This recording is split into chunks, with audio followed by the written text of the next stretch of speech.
experienced lifters have advantages. Yes, it's true. In fact, there's 5 distinct secret advantages they have related to muscle building and strength training. Today, we're going to talk about those. I love this topic. Oh, man strength. Yes, 100%. I'll say the first one first, so we can get one in and start talking about a little bit. But the older you get, and we'll explain why. The older you get, or should I say, the more experienced you are. It's a more accurate way of putting this.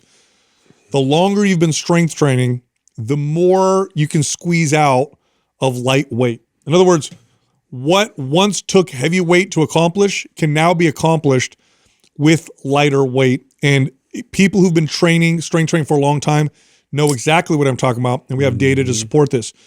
You see muscle fiber recruitment patterns higher in experienced lifters with less weight that would take a novice lifter to accomplish. It's that maturity factor. It's like you've been working on this for so many years. You're really in tune with your body and the whole recruitment process itself. You just get better at that, and your technique and the skill of lifting, all that applies towards maximizing that effort. That's 100%. Do you think the main reason for this is the CNS, right? Because there's other points that you're going to make that I think also or blend with this, right? Or because I would also say that you don't have to do nearly as much volume. So not only can you get away with lighter weight, so can you with the volume or intensity too. I mean, this is I've been saying this on the podcast for quite some time now. Maybe the neatest thing of getting older, and what I've noticed in my own personal lifting career is as I've aged, sure, the energy isn't quite there. There's certain things like as far as like getting back in shape and the aches and pains and the things that everybody complains about. But one of the things that's been so amazing is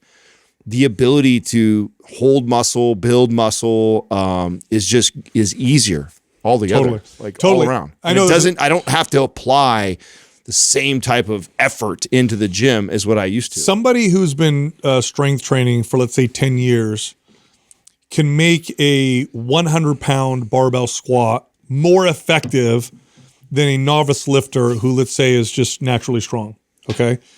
Because they know how to connect to muscles, and they know how to intensify a lift, and they know how to recruit more muscle fibers through training and strengthening and the adaptation process that the central nervous system goes through.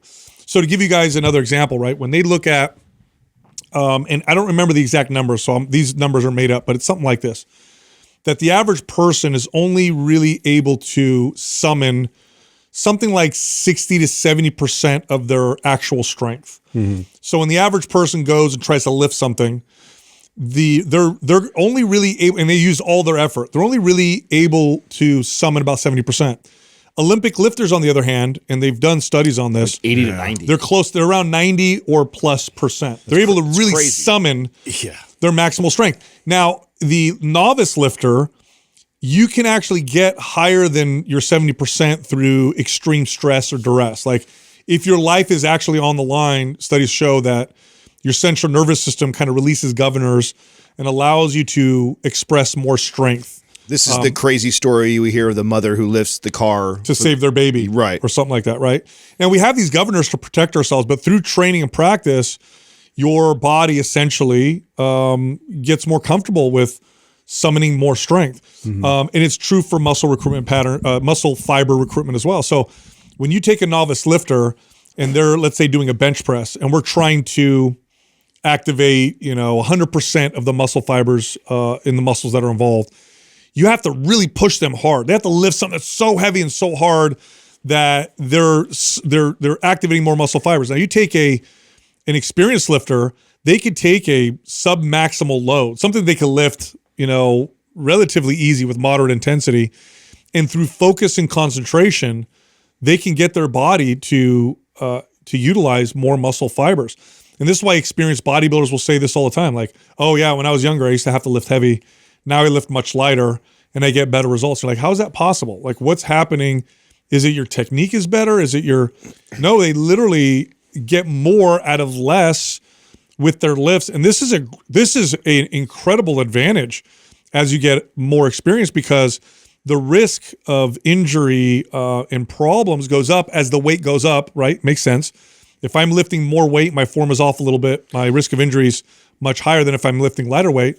So when you're experienced, you can go to the gym, and I find myself doing this now all the time. 90% of the time I'm working out these days, I'm using weight that is 60% of what I could really push, and I'm able to give myself a really good workout through focus and concentration. It's a safer yet still extremely effective workout. You know where we see another example of this that I don't think the average person would probably make the connection that it's relatively the same thing, is you see this in sports at high levels with athletes that have practiced practiced their golf swing a million times, and that guy could come in cold because he's done it for so long, so many repetitions, and do a couple little practice swings and then hit seamless. Perfectly, right? Or someone like a Steph Curry who has practiced that half court shot, that guy can hit it, and give him the ball 5 times to warm up real quick, and he's sinking it all of a sudden, where the average person could shoot that 100 times and not make it. It's like, it just shows you how much that, and it's not a per se like a muscle thing that's doing that. It's more the central nervous system and the memory that it has than anything else. That's what's happening in this case with building muscle. This is the origin too of the term old man strength. Like every teenage boy, every 17-year-old boy knows this. Like you're 17, 18, you're strong, you're big, strapping. Then you go wrestle your 45-year-old uncle, and who's got a little bit of a pot belly, doesn't work out. Maybe he was an athlete back in the day, but whatever. And he's just strong. You're like, what's going on? They call it old man strength. Well, he's just been in his body longer. His body knows how to exert force more efficiently and effectively than you. And that's just because he's been on Earth a little bit longer. Now, of course, over time that starts to wear off as the body breaks down. But for people who strength train consistently, if you've been working out for 20 years, you can make exercises do more for you than you could when you were only working out for 2 years. You can squeeze more out of it.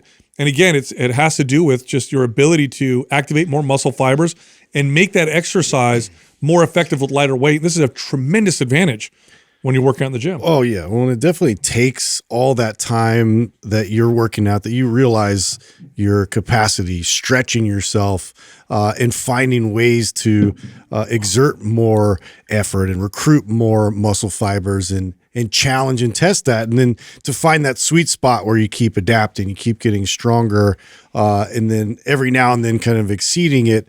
But you have to go through that entire journey in order to get to the place where you're in that muscle maturity, where it's so easy. I could lift like smaller weights and lighter load, and I can maximize that just because now I can really summon and recruit that because I've experienced it. Wasn't it Arnold who was famous for saying that he could come into the gym and do one exercise, one set of something, and it'd be more effective than somebody spending an entire hour inside the gym? Yes. That's another example of it's efficiency. Yeah. Just how efficient you move and how much strength you can summon, how well you're connected, all those things play a role. And so, I mean, this is the part that I've enjoyed about aging. I mean, again, there's a part of you I wish I moved like I did at 20 years old and played basketball the same way. But man, one of the greatest things is I remember how hard I worked in my 20s to try and build a physique, and the effort I have to in order to build a comparable or better physique than all the work and effort I put in my 20s is significantly less. That's a cool part about being older. It's like compounding interest. It's 100%. This episode is brought to you by Meal One. It's 30 grams of protein in oatmeal, high fiber. It's got healthy fats, complex carbohydrates. It tastes amazing. No artificial anything. You want 25% off? Click right here. Which brings us to the next one, which is muscle memory. Muscle memory is a real studied and documented phenomenon. There are epigenetic changes that happen when you build muscle that allow you to rebuild it at a later time if you ever lose it at a much, much faster pace. And many people have experienced this without realizing it. If you've ever had a broken bone or a cast on an arm, and you take the cast off after 3 months, and I went through this. I dislocated my knee when I was 13 years old, and I had to wear the straight leg brace for a while. I remember when I first took it off, I looked at my leg and it was like my muscle was gone. I had like just a femur. And I was so it was almost traumatic to see. And then just through walking, my leg came back to normal size. I didn't go work out yet. It just came back to normal size. That's muscle memory. That's a real adaptation that we all possess. This is true for strength training as well. In other words, you gain 10 pounds of muscle now, and it takes you a year to do it. You lose it in a month because something happens, and you're like, oh, I want to gain that back. You'll gain it back in a month. You'll gain it back very rapidly. So the more experienced you are, the longer you've been doing this, like this plays into your favor. You take some time off, you get back in the gym. It took you years before to get in that shape. Now it's like, give me 6 months.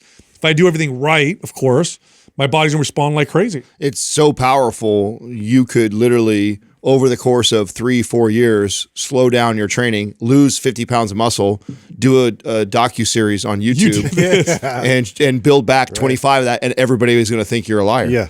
I mean, that's the most popular comment on that there was, even though I documented everything for everybody, explained everything that I was doing, still people thought it was fake and it wasn't real. And I told them it would happen. Like I knew It's a compliment, really. that was going to happen because, and I knew that, I didn't know exactly, right? I knew that 50 was a long ways to go. And I knew that that was my peak.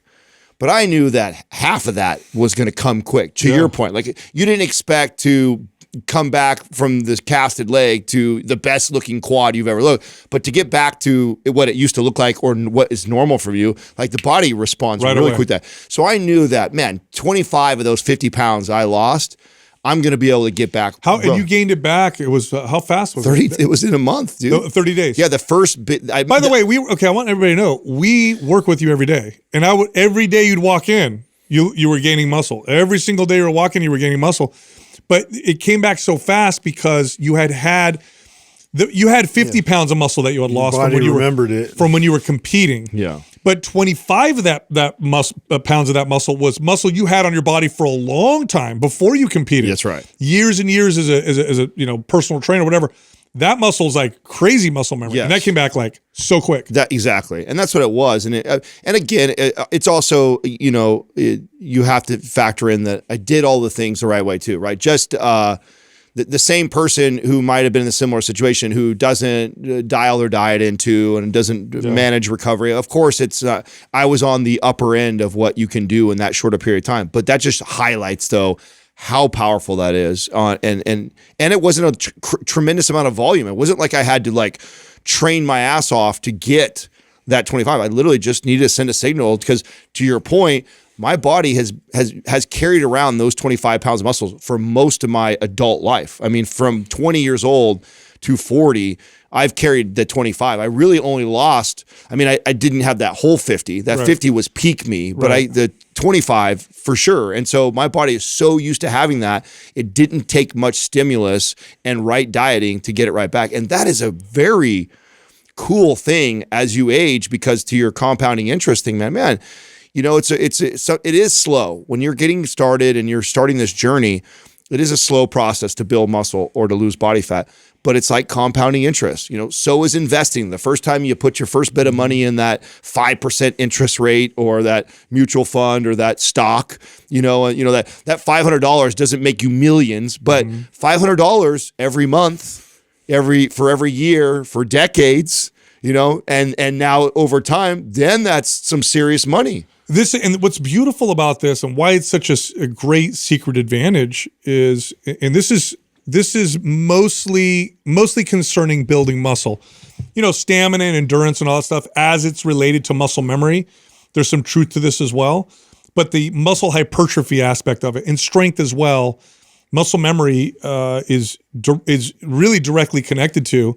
And what's great about this is you're going to have seasons of your life. If you're an experienced lifter, you're 50 or 45, and you've been doing this for 15 years or 20 years or longer, there's seasons of your life where you're going to not be able to go to the gym as much. Maybe you get sick, maybe there's an emergency or something happens in the family, or you have kids, you have babies, and you're not sleeping and you fall off, and then you're like, okay, now I can get back to it. And you think to yourself like, man, it took me so long to get into that shape. What's it going to be like to get back into it?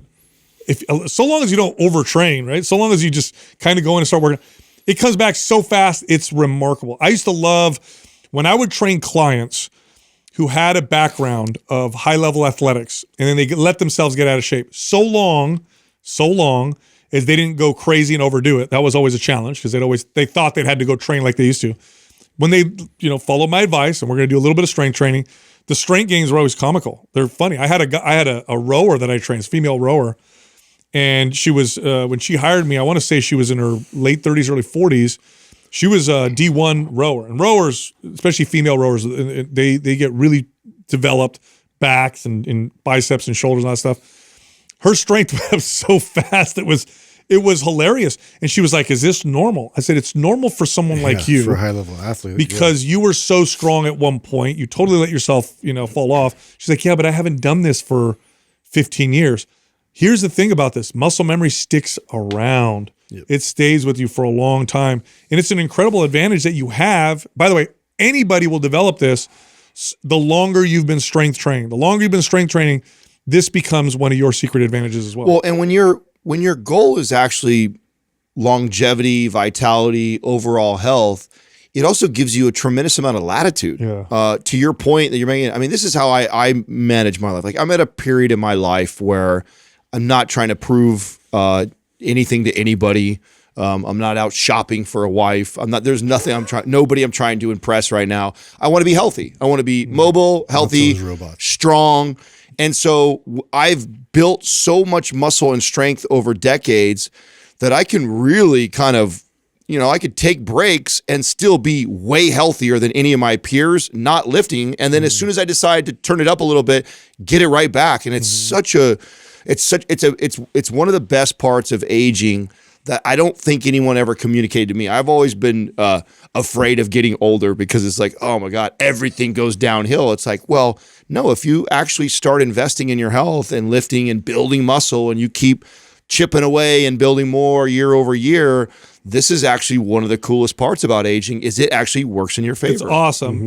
Which brings us to the next one, which is keeping muscle requires so much less work than you took to build it. It's actually interesting. And again, this is unique to strength training in particular. Now, a lot of forms of exercise are like this, building endurance and stamina and flexibility. It takes a certain amount of work to get up to a certain point, and then keeping it requires less work. This is true for all physical pursuits, but it's really true for strength training. And there's a lot of studies on this. And the studies on this they range, okay? But the range is ridiculous. The ranges are, ready for this?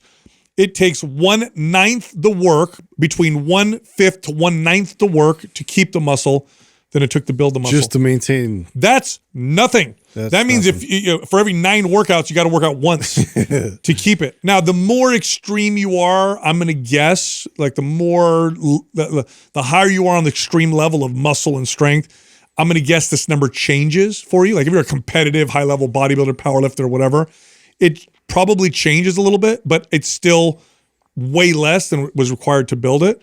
I mean, this is remarkable. In fact, the data on just the average person who doesn't strength train. Do you know how much strength training the average person has to do to just not lose muscle over decades? Because there's once every 2 weeks. Once every 2 weeks. Once every 2 weeks. Like if the average person lifted weights once every 2 weeks, you're going to be fit. You're not going to be all super healthy about it, but you're not going to lose whatever the number is per decade. I don't remember what it was, 10% of muscle every decade after, I think 30 that people lose. You're not if you just lifted weights once every 2 weeks. But for everybody else who's consistent, if you're seasoned and experienced, this is amazing. It's like, I'm going to take some time off. I'm going to do way less because of whatever circumstance in my life.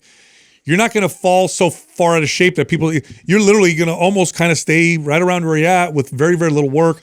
And this is kind of the compounding interest thing. Should be encouraging. I know. Very encouraging. A lot of times it's unnerving for people to take time off once they get in this super rhythm and they're doing so well. But yeah, to this point, it's like you can allow yourself that time in between. It really takes a lot for you to decline in terms of your progress. If you actually, this was the last piece for me to this puzzle.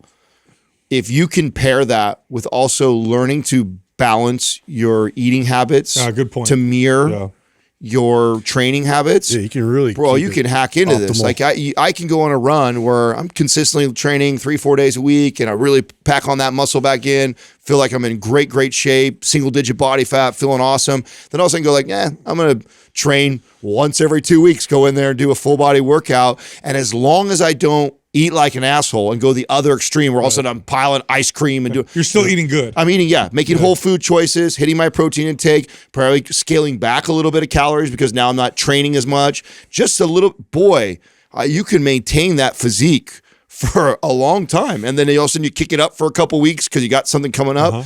And and when you're thinking about most people that just want to stay fit and healthy long term, it is not that hard once you do this investing. Once you invest in yourself and you build this muscle and you do this, then the aging part, it becomes a really cool part of this and balancing that out. You know, when I started realizing this was when I would go on vacation and not work out for a week and I'd come back stronger, is when I realized I was probably overdoing it in the gym. Like, you mean I didn't work out for a week? I remember one time I want to say, it was in my teens, and we went to Europe. We were in Italy to visit my parents' family.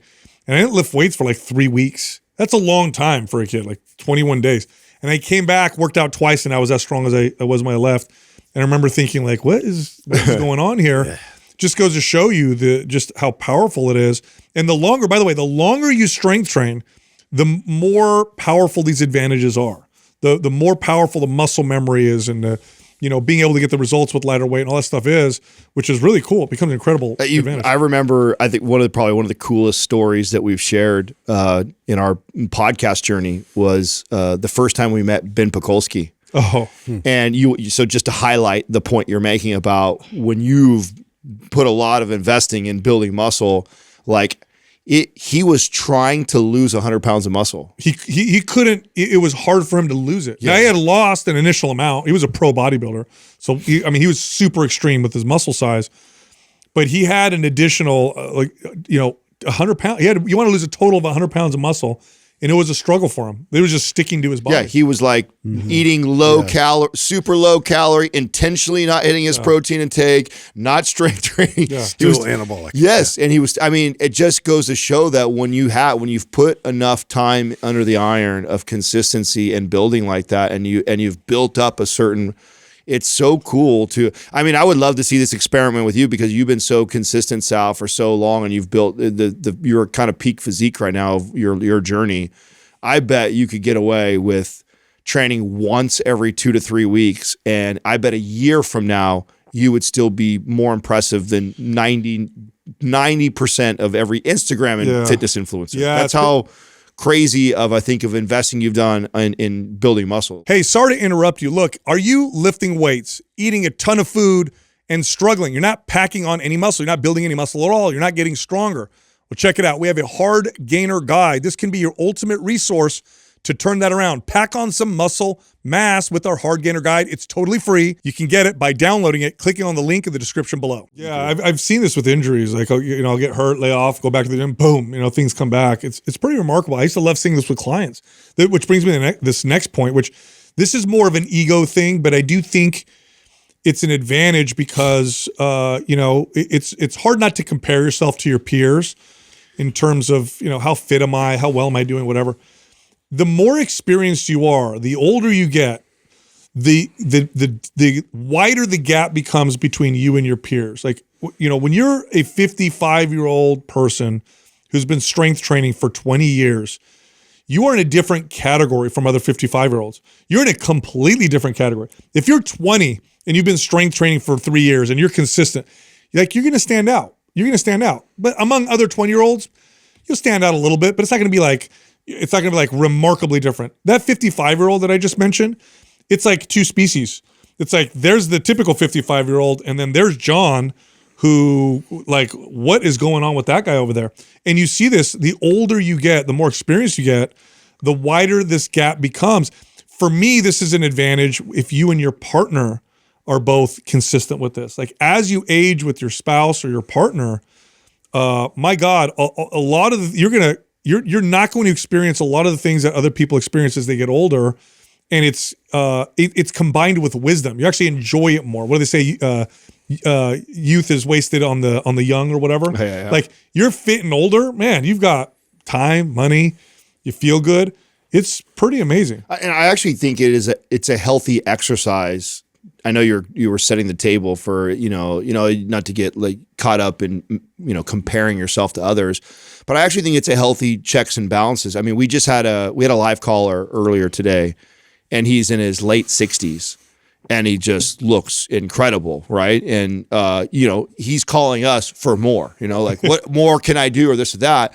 And at one point, Sal's just like had to get him to reframe the way he was viewing himself, because he is so caught up in building more muscle, getting stronger, and keep pushing and adding more. And it's just like, when was the last time you compared yourself to your friends and your peers, and like how many light years ahead health and fitness are you? And you could see it on his face a little bit. Well, of course, it's like, well, yeah, I think it's a good exercise sometimes, because sometimes people that are into building muscle and into health and fitness can also get a little obsessive with it and forget to kind of check back and go like, wait a second, if I truly am doing this for better quality life and health, like reminding myself like I'm winning this race by a lot. Yeah. And so I'm okay if I miss today's workout, It's all right to look up every now and then. It is. That's right? how I look at it, because it's like, you do the work and it's about your own benefit and progress, and that's who you're really, challenging is yourself. But to look around, especially with your peers, because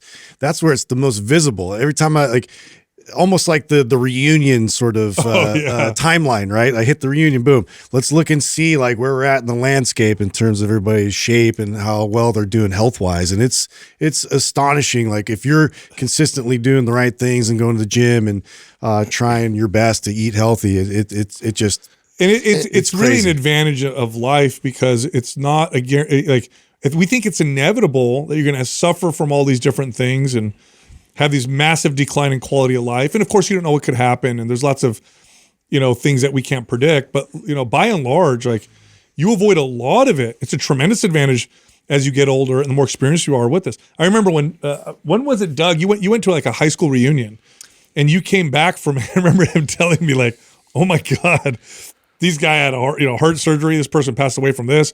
This person, like, I couldn't believe it, right? It was like your 30th, 40th. I believe it was the 30th. Yeah.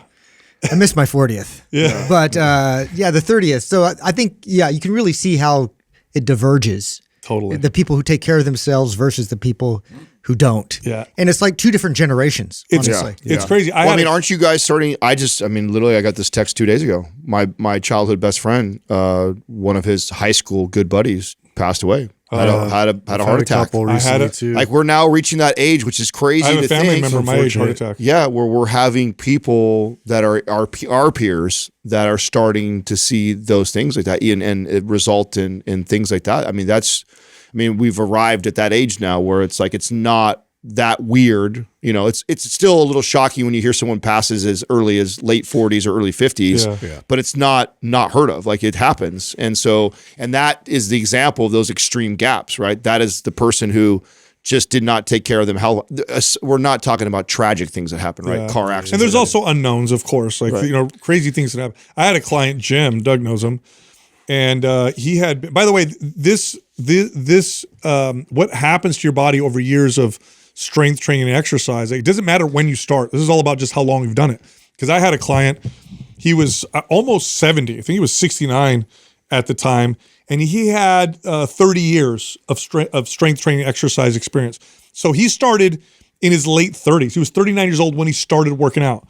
Now, this guy would wake up every morning, 6 a.m., he would swim 2 miles. He strength trained with me twice a week, and he rode his bike everywhere. And when he would get his hormones checked, he was the most healthy, fit person, and he would work out with me sometimes. And I remember laughing because this guy would just crush it. But he had 30 years of exercise experience. Yeah. And again, he started later, right? At 39 years old, he started doing this. That's awesome. Lastly, this is a huge advantage. You know your body. Now this one sometimes takes a really long time. Yes. For you to really start, because to your point, you said earlier, it's like, and I think that fitness people are notorious for thinking they need to do more, push more. Over enough hard lessons, you tend to figure out just that sweet spot of what your body needs. In fact, we had referring back to that caller, he's calling us, right? Asking, he's finished anabolic and he feels like, that just doesn't feel like enough volume for me. And I think I need more. And he's asking our advice. And we were all on the same page. It's just like, dude, you've been doing this longer than all of us. You might need more volume. Like if you were my client, I wouldn't argue with you right here. I would listen to you and go like, okay, maybe we'll go to a MAPS aesthetic and let's see how you, the only thing I would do is I would say, I would challenge you to be honest with yourself. Like, okay, let's double the volume up with MAPS aesthetic. And you tell me how you feel compared to anabolic, and nobody's going to know that better than that man. I mean, he has been in his body for 30, 40 years of consistent weight training, and you really get to learn yourself and how your body responds. Well, beyond that too, even just at the most basic level, when you exercise and you do it right for long periods of time, for years and years and then decades, you know good pain versus bad pain. You know injury versus the kind of pain that you feel when you work out. You can identify in your body when something is off better than the average person who oftentimes doesn't even notice signs of things that are happening until they get really loud. How many times have you trained a new client who never exercised before and feels the pain of an exercise and freaks out because they don't know what's going on? Or they don't even feel the target muscle. They feel it in some other strange place because they're not in their body. You're not in your body. When you're exercising, expressing movement through your body, you become connected to your body and you become aware of things that are happening. And so healthy people who have been doing this for a long time are more likely, the data shows us, to go to the doctor when they need to and to not go to the doctor when they don't need to. They're more likely to self-diagnose accurately than the average person because they're in their body. They know this is off. I know what I feel like when I move. I know what I feel like when I squat, when I twist, when I run. They're testing themselves and moving constantly. They're far more aware. And this is a huge advantage, especially as you get older, because a lot of people they're not in their bodies. You're teaching your body another language. And that's how I've always looked at it. It's like you got to take the time to be intentional with what you're doing. Why else are you doing it? You're just doing it to lose weight, or you're just doing it to look a certain way. You're not learning the full extent of what you could, which is the long journey. It forces that because you end up hitting these walls and you end up hitting like the inevitable. It's injury or it's some kind of restriction. But to take that time and really like listen to your body's feedback, adjust, and then also learn with more intention of how to maximize each one of those movements, you're going to go so much further. I love that. And I love that, if you not only put the time and effort into the building the muscle, but then I love the learning a language analogy and really truly learning the language of movement and how your body responds to certain things. And when I squat, how much better my hips and my low back feels. And you start connecting the dots to the things that really make you feel good. And when you ignore certain things, what will start to express itself? You practice that enough over years and years, and you start to notice things. I was sitting in front of the red light this morning, and I know because I haven't been strength training lately, like the first thing that starts to go is my hips just naturally want to have this tilt.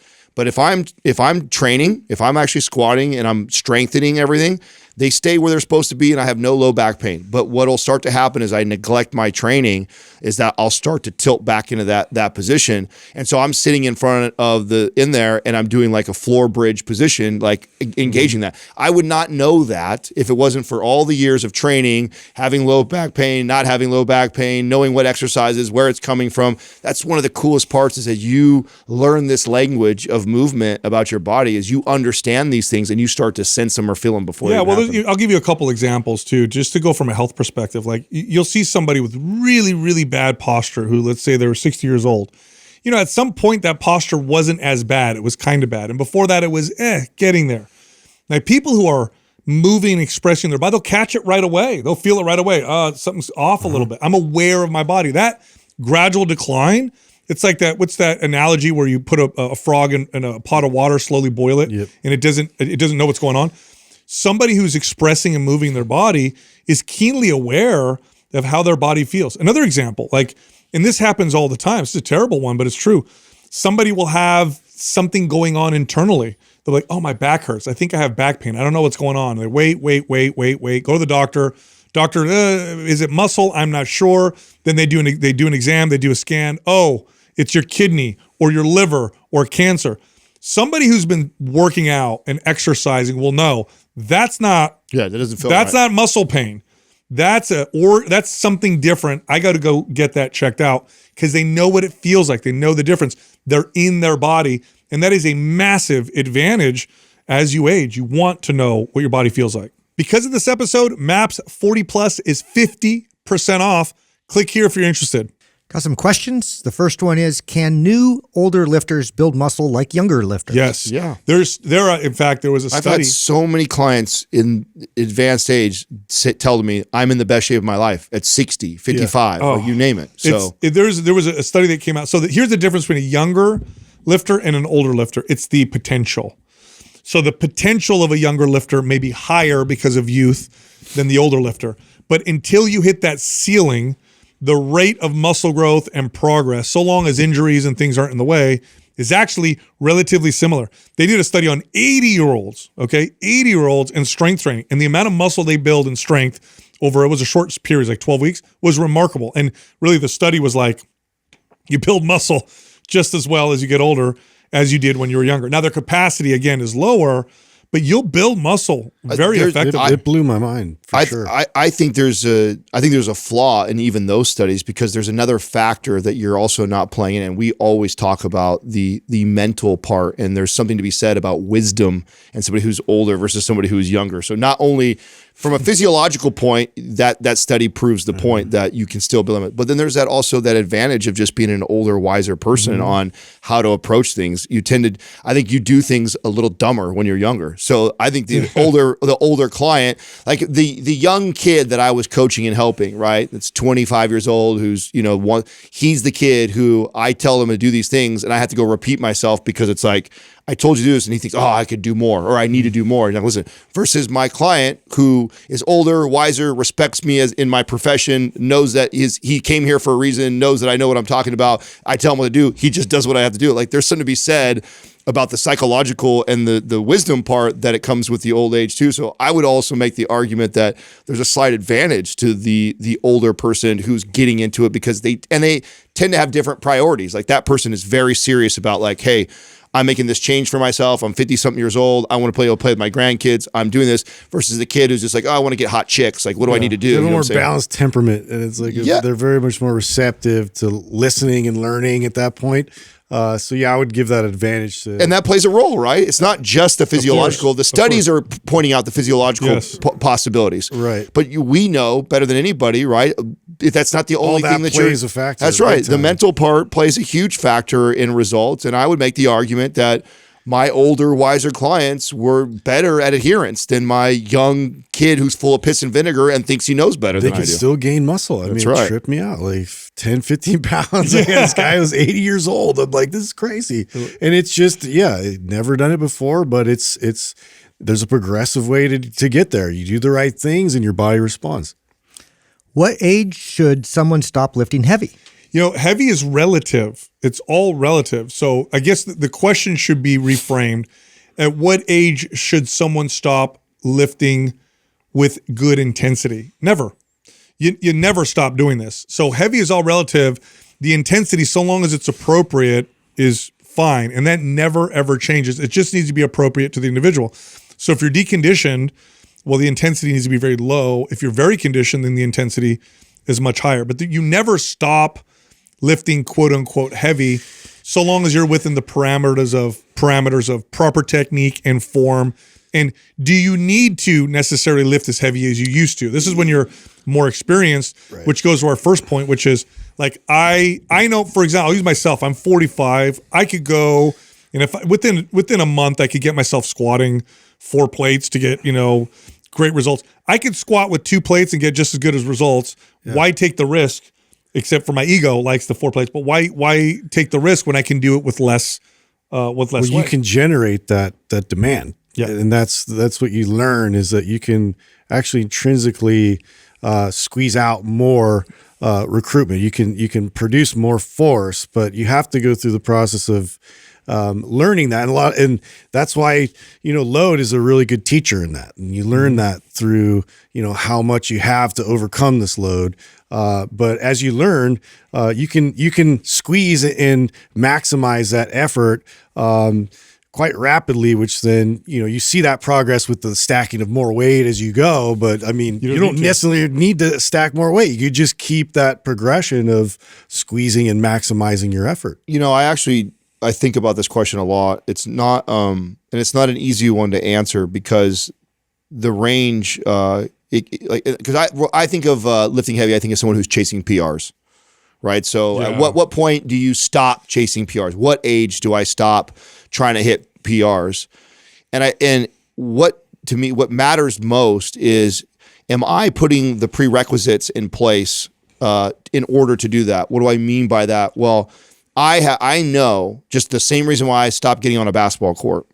It's not because you can't be 45 years old and playing basketball. I've actually played basketball when I was a young kid with 45-year-old dads in great basketball shape and playing, but I'm not in that because I'm not doing the prerequisites to earn the right to go cut left and hard and jump on a basketball court because I'm just being honest, I'm not training that way. Therefore, I have no business doing that, but it has nothing to do with my age. It has everything to do with putting the work in to take that type of risk on the body because I'm not conditioning it correctly. I think the same way with PRs. Like, are you doing the work with mobility, stability, control in the joints? Are you slowly, progressively overloading to get to that point like that? Are you building a solid enough foundation? Well, shit, you could do that at 70. If you take the right client and he is putting in all the work and taking care of his body, he could be hitting PRs at 70, no problem. But I'm not training for PRs right now. I don't think I earn it. I don't think I deserve it right now. So I'm going to lean on what Sal's saying, which is I know that I can move half the weight that I've moved before and still maintain a physique that's more impressive than 28-year-old fit me.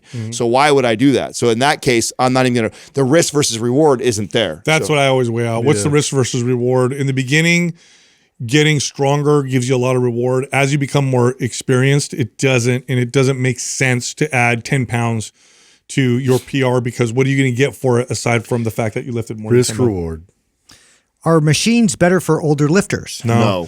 This is a common one, right? Oh, machines are good if you're older. No, machines just balance and stabilize for you, so they're easier to use. I almost feel like they're worse. I don't think they train. Obviously, they don't train you as well. They're not going to give you the same return. That's for sure. Free weights are harder. They're harder to learn and practice. But if you do them properly, you're going to get way better return. I mean, it's like like those bumpers for bowling. Yeah, well, yeah. Are you ever going to get good at bowling? Yeah, I would never want. So if I had a 70-year-old client who's new too, that's green, I would rather do body weight squats with them than leg press machine. Totally. Yeah. You know what I'm saying? Totally. Like the benefits that they're getting, and even if he could leg press, say, a lot more weight on the leg press, yeah, but the benefits of the body weight squats, free weight, and that's no bar on his back. I'm not even saying put a bar on his back. I think that is better than sitting on a machine and leg pressing away. There's no situation in real life where you're not going to experience multiple forces at once, like opposing forces while you're doing a movement. And so, that's the thing about machines. They're very controlled, and it's great if you have like some kind of rehabilitation therapy, you're trying to get stronger, you're trying to get back to the point where it's in full function. If you're in full function, we need to challenge that full function. Otherwise, it's like, you're doing yourself a disservice to just everyday activities you do outside of lifting. I'm glad this question actually got asked because we have a lot of trainers that listen to us, and this takes me back to my fitness manager days. A mistake that a lot of trainers would be making this mistake is they would take a client because it's easy to put them on machines and show them they got stronger, right? So I could take a 70-year-old man, he just gets started in the gym, and I could show him, he started at leg press at 60 pounds, and now he's at 250 pounds. Look how much stronger he's got. But that guy is still just as likely to be walking down his stairs and fall or step up and slip and lose his balance versus I use his body weight to squat up and down or step up onto a mild step up and bounce. Like that would be, and sure, he didn't load 50 or 100 pounds on his back and he's not as strong on the leg, but that will, in real life for that client, he'd be far better off doing free weight, body weight type movements to get strong than he would showing and impressing somebody with machine exercises. Look, that's how much of a adding difference. 100 pounds to a leg press is probably equivalent to like 30 pounds on a barbell squat. Okay. If you add 100 pounds on a barbell squat, it's way more than adding 100 pounds on a leg press. Everybody knows this. So free weights they train the body better, but they require more attention. They require really, really close attention to form and technique and practice. And coaches and trainers, it makes you work harder. It's easy to put someone on a machine. It's a lot harder to do something free weight. How should an older lifter eat? Same way younger lifters do. So high protein, whole natural foods, eat appropriate amount of calories. There's really no difference.